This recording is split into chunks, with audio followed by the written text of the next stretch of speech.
Bonsoir à tous et à toutes, ici Elwood. Donc un peu en retard, je vais vous faire un deck profile donc du deck que j'ai joué au BSF donc de Paris donc de France.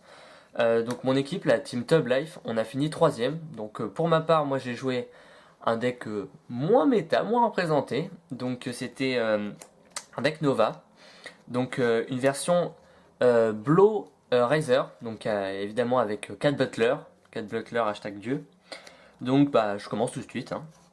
Donc en starter, vu qu'on joue l'engine Blow, on va jouer Morganroth. Donc dès que mon Vanguard avec Blow touche, je vais pouvoir counterblaster un, prendre les 3 cartes dessus de mon deck, et s'il y a une carte Blow, la tutoriser en main. Donc c'est gratuit, sachant qu'il a même pas besoin de booster, c'est important. Ça veut dire que même si j'ai redressé par exemple mon Vanguard avec le chat, et que mon Vanguard retouche derrière, et que mon Morganroth n'a pas boosté, bah, j'ai quand même l'effet. Par contre, Morganroth est mort dès que je ride un Razor, donc il est quand même ultra sympa en early game, sachant qu'il n'y avait pas encore ses brises et les G-Guardian, il était juste génial. Donc voilà pour les starters. Donc en G3, on joue 4 Légion Razor. Donc c'est la Légion qui marche en combo avec le chat, ça permet de draft check de 4 pour un seul chat, on peut redresser notre Vanguard, on redraft check 2. Sachant que la Légion a un crit aussi, donc une fois que vous passez l'adversaire à 3-4 dégâts, vous pouvez direct poser les chats et forcer l'adversaire à défendre, car sinon il est mort, hein, crit 2. Ou alors s'il est à 3, si vous draft checkez seulement un crit, vous avez gagné. Faut pas oublier aussi, lorsque la Légion touche, vous pouvez redresser une unité, donc à arrière-garde. Donc même si l'adversaire est à 3 dégâts et vous tapez avec, vous pouvez quand même redresser une unité si vous n'avez pas chopé votre crit et vous passez l'adversaire à 5. Donc bon, carte ultra importante, vous êtes obligé de la jouer pour la combo avec le chat. Ensuite, je joue que 5 G3, donc c'est mon 5ème G3. Donc pourquoi pas rester à 4 tout simplement, ou jouer Victor. Alors oui, Victor, on peut le tutoriser via le Stride Enabler et le défausser. Donc, excusez-moi, on peut réduire la taille du deck, draft checker plus de triggers et se rapprocher des 4 Butler. Mais quelque chose que j'ai bien aimé avec le Stern, c'est que de 1, il est tutorisable par Morganroth. Donc, on peut potentiellement l'utiliser pour Stride, sachant que comme on manque de G3, on va aimer l'avoir en main pour strider. Et aussi, quand on le ride, si on ride G3 en premier, eh bien, toujours on dispose d'un Blow en Vanguard, donc tous nos effets avec Blow marchent. Donc Morganroth par exemple, les Mars Block Roger d'après, enfin tous nos combos qui marchent avec Blow marchent. Même aussi quand on strike par dessus. C'est-à-dire que si je fais un Victen par dessus et que mon Victen touche, je peux redresser une unité et lui donner plus 5000 et mon Mars a son effet et mon Morganroth. Donc c'est juste horrible. Et aussi quand on le ride G3 en premier, et si l'adversaire était un peu dans la merde, donc vous saviez qu'il voulait DCB et qu'il voulait laisser passer votre Vanguard, c'est vraiment une bonne unité parce que pas de limit break et pas de légion. Même si l'autre est en G2, vous pouviez faire son effet. Et comme toujours, c'était un blow, du coup tous vos autres effets avec blow marchaient. Donc bon, un 5ème G3 vraiment utile. Donc pour les G3, c'est fini. Hop. Les G2, 4 blow Kruger. Il a qu'une seule utilité, c'est quand il est en Vanguard. Quand il est en Vanguard et que vous touchez, donc qu'il tape et qu'il touche le Vanguard adverse, vous pouvez unflip hip un dégât. Donc c'est super important parce que vous pouvez déclarer les effets dans l'ordre que vous voulez. Donc par exemple, si vous tapez et que votre bloc rocker touche, vous pouvez payer le coup de Morganroth, c'est bien regarder les 3, prendre un blow, et unflip 1. Donc vous avez tutorisé une carte blow sans aucun coup. Et encore plus combo, notre ami Mars Block Roger, tu veux un Mars ou pas? Donc j'ai mis 4 Mars parce que je trouve que c'est celui qui mettait le plus la pression en early game. Il se restand à 14, donc même si l'adversaire avait un trigger défensif, c'était la merde pour lui. Tout ça pour un CB. Donc ce qui était génial, ce qu'on vise, c'est d'avoir Block Roger en Vanguard, c'est la priorité numéro 1, et ensuite avoir un Mars. Parce que ce qui est magnifique, c'est si vous tapez avec un Mars, et qu'ensuite vous tapez avec un Block Roger, vous pouvez, comme tout à l'heure, faire l'effet de Morganroth, unflip 1, et ensuite faire l'effet de Mars. Donc re-counterblast et restand de Mars. Donc en gros, vous avez tuto un rearguard et vous avez restand à Mars pour retaper. Tout ça en G2, donc passer l'adversaire plus rapidement à 4 dégâts, et donc que la combo du chat avec la Légion, vous pouvez la faire directement. C'est la force de l'ajout des blows, c'est de pouvoir mettre à fond la pression en early game pour que vous puissiez plus facilement faire les chats en début de game. Donc, il faut continuer avec les blows, c'est tutorisable, c'est un 10 000. Donc à la raid en Vanguard c'était pas mauvais aussi pour pas se faire rusher, même si en général c'était nous la personne qui rushait. Mais c'est un blow, donc tutorisable par Morgenrot, il faut vraiment maximiser le nombre de blows dans le deck pour que Morgenrot puisse tutoriser plus facilement. Parce qu'on a beaucoup de cartes qui n'ont pas blow dans leur nom. Donc 2 Jupiter. Et pour finir les G2, il faut au moins 2 mates pour la Légion. Donc bon, ça paraît assez logique, mais bon, c'est quand même vachement important.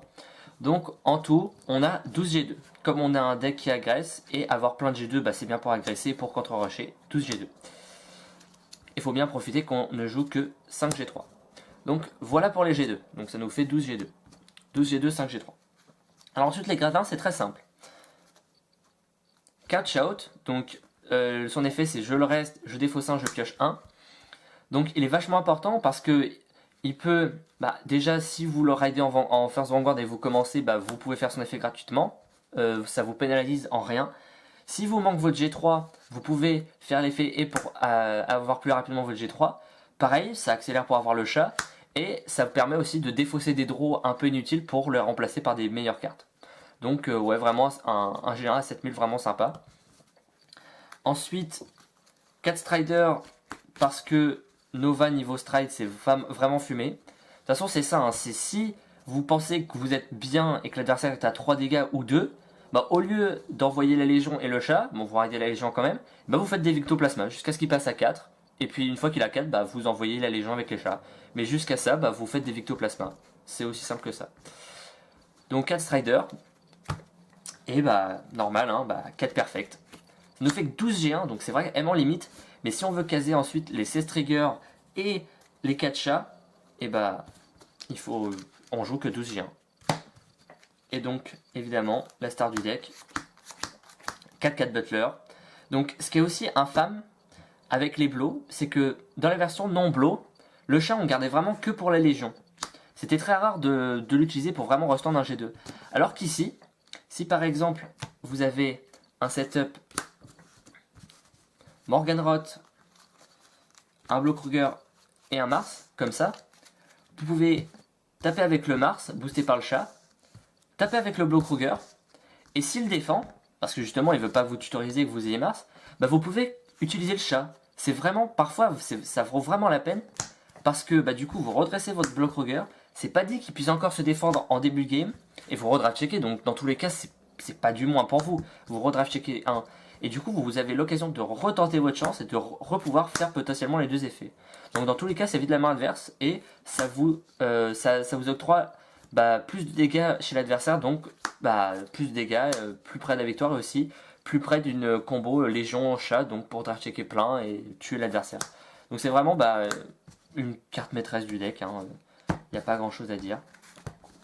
Donc ensuite pour les triggers, hop, là, c'est moi qui me suis trompé. Donc pour les triggers, mince, où est-ce que j'ai foutu les triggers? Donc, voici, donc ensuite pour les triggers, c'est simple, on est un deck agressif, 8 crits. Hop, bon évidemment le crit qui a un effet pour run flip, même si on CB pas tant que ça dans le deck, il n'y a que l'early game, après on laisse la place au Victoplasma pour CB, donc bon, voilà, donc des crits nazis quand même, c'est important. Et 4 draws. Donc les draws, c'est important pour plusieurs raisons. Quand on défausse 2 Victoplasma, on est content de défausser un draw, de draft checker un draw et on défausse un draw. Donc pour ça on est content. Pour le G1, Shout, on est content aussi, parce que du coup, c'est un draw qu'on défausse, donc on le rentabilise. Et ça nous amène plus proche aussi de nos chats. Si on n'a pas de G3, ça peut potentiellement nous avancer vers le prochain G3, donc vers la Légion. Donc c'est méga important aussi les draws. Et 4 îles. Donc à savoir que on peut mettre 12 crits, parce que du coup, ce qui est intéressant avec 12 crits, c'est que on met beaucoup plus la pression, encore une fois. Et aussi, quand l'adversaire est à 3 dégâts, on peut quand même tenter la Légion, donc qui infligerait 3 dégâts, donc on aurait plus de chances de draft checker un crit. Donc même à 3 dégâts, même si l'adversaire est à 3 dégâts, on peut quand même tenter les chats, parce qu'on aura 12 crits dans le deck. Donc on se met vraiment bien. Donc ensuite, l'extra deck, donc il y avait que 8 places dans l'extra deck, donc jouer un seul Victen, on en a besoin que d'un, c'est notre first ride, il n'y a aucun changement. Ensuite, je jouais 4 Victoplasma. Victoplasma, c'est, enfin, limite le stride deck, ça pouvait se résumer à un Victen, 4 Victoplasma, ça l'aurait fait. Il n'y a vraiment aucun souci. Victoplasma, c'était, comme je l'ai expliqué, celui qui mettait les dégâts, qui faisait pas de CA négatif, qui en late game, vous faisiez quand même vos agressions. Un Blizzard, parce que une fois qu'on avait fait notre Victen et nos 4 Victoplasma, on s'épuisait un peu, et si on savait que l'autre avait pas de perfect, il était parfait. Et ensuite, je les ai pas ici, c'est quelqu'un qui me les a prêtés. C'était 2 Meteor Kaiser Victor. Donc il a le même effet que Victen en first ride, donc d'où l'intérêt de ne pas le mettre en first ride. Et aussi, ce qu'on pouvait faire, c'était, après avoir fait Victen et nos 4 Victoplasma, ou si on n'avait pas les CB par exemple, faire Meteor Kaiser Victor, parce qu'on pouvait faire l'effet de Victen si on touchait, mais aussi redresser une unité directement sans toucher et donner plus 5000. Donc dans tous les cas, il était fort. Honnêtement, ouais, l'extra deck, ça m'a pas posé de soucis. Donc voilà, donc j'espère que le deck profile vous a plu. Donc personnellement, pour le nouveau metagame, je trouve le deck toujours aussi fort. Ça peut voler des games si vous avez la sortie G2 parfaite. Donc Block Kruger, un Mars, ou même 2 Mars et un chasse, c'est toujours aussi fort. Donc ouais, vraiment pas grand chose à redire dessus. Après, ce qui est un peu chiant, c'est la sortie de ses brises, parce qu'avant on pouvait rester en G2, donc on loquait l'adversaire, il avait pas ses légions, pas ses strides, on le loquait. Alors que maintenant ces brises changent la donne, il passe en GB1, donc, donc ça nous nique vraiment. Ensuite, Kagero est représent dans le méta, donc c'est vraiment compliqué avec les B-Log, avec le chat et tout, ça fait du CA, on peut rusher en début de game, mais il peut toujours nous contre-rusher, nous péter plein de rearguard, donc c'est vraiment chiant. Et ensuite, léger Guardian. Le deck, il est vraiment fort en G2, mais il s'épuise vers la fin parce que on a juste Victoplasma et la combo avec le chat finalement avec le deck. Donc une fois qu'on a passé le G2 et qu'on a passé les 4 Victoplasma, le deck il manque vraiment d'agressivité. Du coup, avec léger Guardian, je trouve c'est compliqué dans le méta actuel. Mais bon, je trouve pour le BSF c'était vraiment un super bon deck, il n'y avait pas grand de défaut, il pouvait rusher, il y avait beaucoup de decks qui étaient en GB, ça explosait les Gear Chronicle, j'ai croisé un Angel, je l'ai démoli, même s'il il avait le grade 2 poney, il pouvait, donc du coup il avait des plus de 1000 quand je lui infligeais un dégât, mais même ça rushait trop. J'affronte un Spike Brothers, ça aussi, les Spike Brothers au début de game ils sont passifs, ils ont besoin de leur combo piece, du coup on les rushait et on les démontait. Donc moi, score personnel, en round j'ai fait 3-3, bon c'est pas fameux. J'ai rencontré un Link Joker, j'ai pas réussi à avoir les chats. C'est pas forcément un mauvais match-up, la version Universe, mais parce qu'on a les Victoplasma, dans les games on peut rusher, et même si nous lock des unités en contrôle, on peut quand même sortir la combo avec le chat, donc c'était vraiment fort. Bon, j'ai pas eu mes chats, il a une bonne, il avait pas vraiment de bonnes cartes au début, il avait pas de quoi rusher ou défendre, il avait pas une bonne main, mais il a top decké son G3 et il avait ensuite de quoi me lock pas mal dans la partie. Et moi j'ai pas touché mes chats, mais bon, il a bien joué. Et ensuite, donc ouais, j'ai perdu contre ça. Je me souviens plus mes autres défaites, vraiment, en ronde. Et ensuite, par contre, en top 8, moi j'ai pas perdu de game. Bon, mes mates ont perdu 2 fois. Donc on est passé en quart de finale. On l'a gagné. Donc moi, c'est à ce moment-là, j'ai éclaté un Angel. On a été là une team récupérée, on était à 4-2. On a été récupéré, donc du coup on a affronté la team qui était en 6-0. On les a 3-0. C'était ça qui était marrant. Donc moi j'ai joué contre un Angel, il n'y avait aucun souci. Ensuite, en demi-finale, on a rencontré donc la team danois, des Danois. Donc moi j'ai joué contre le joueur Shadow Paladin. Ah oui voilà, je les avais rencontrés en ronde, j'avais perdu contre le Shadow Paladin, mais on avait fait une belle game. Ah oui, j'étais à 3, il m'avait fait un... Non, j'étais à 2, il m'avait fait un double crit. Donc il m'avait passé à 5 ultra rapidement, il a pu faire son Judge Bow et à partir de là il m'avait éclaté. Donc en top du coup j'ai réussi à le gagner par contre. Donc c'était une game assez tendue mais bon ça s'est bien déroulé. Il était à 4 dégâts, à un moment j'ai eu 2 chats, il avait un 7 port mais il a pu tout défendre, mais du coup j'avais 6 draft checks, j'avais 6 cartes en main, j'avais draft check un heal et un draw dans les 6 draft checks. Enfin, je m'étais remis trop bien.